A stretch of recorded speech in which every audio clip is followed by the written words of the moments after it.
Hello বন্ধুরা, শুভ সকাল। একটা রান্না নিয়ে চলে এলাম। তো আজকে কী বানাবো তোমাদের সাথে শেয়ার করব। তো রাজমা বানাবো, রাজমার রেসিপিটা তোমাদের দেখাবো যে এমনিভাবে বানায়। দেখো, কড়া গরম হয়েছে, তেল দিয়ে দিলাম।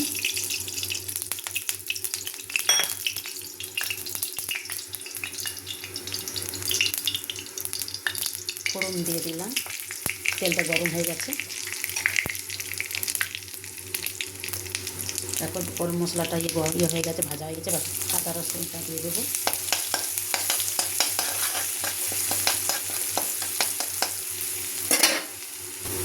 লাল লাল হয়ে গেছে রসুনটা। এবার টমেটো, পেঁয়াজ, আদা দিয়ে দেবো।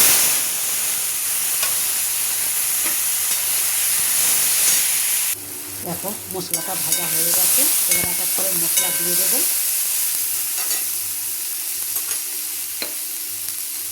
হলদি দিয়ে দিলাম, জিরে ধনে পাউডার দিয়ে দিলাম,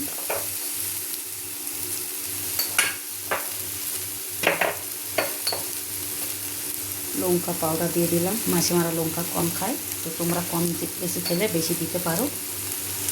এবার একটু জল দিয়ে দেবো।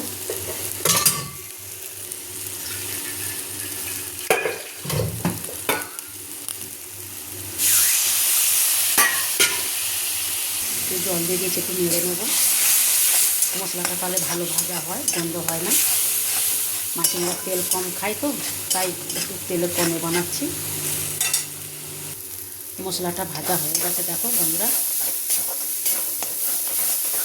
এবার রাজমাটা তুলে দেব।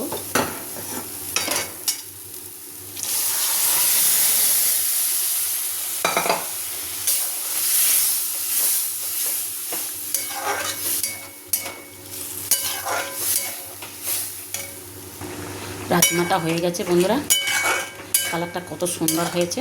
এবার ঢেলে নেব।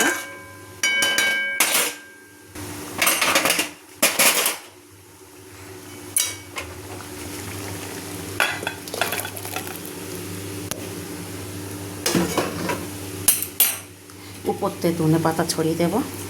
তো বন্ধুরা, আমার রাজমা রান্নাটা কেমন হয়েছে তোমরা অবশ্যই কমেন্ট করে জানাবে। আর আমার ইউটিউব চ্যানেল খোলা আছে মনিকা রান্নাঘর বলে, তো ওখানে গিয়ে একটা সাবস্ক্রাইব আর কমেন্ট লাইক করে দিও বন্ধুরা। Bye bye.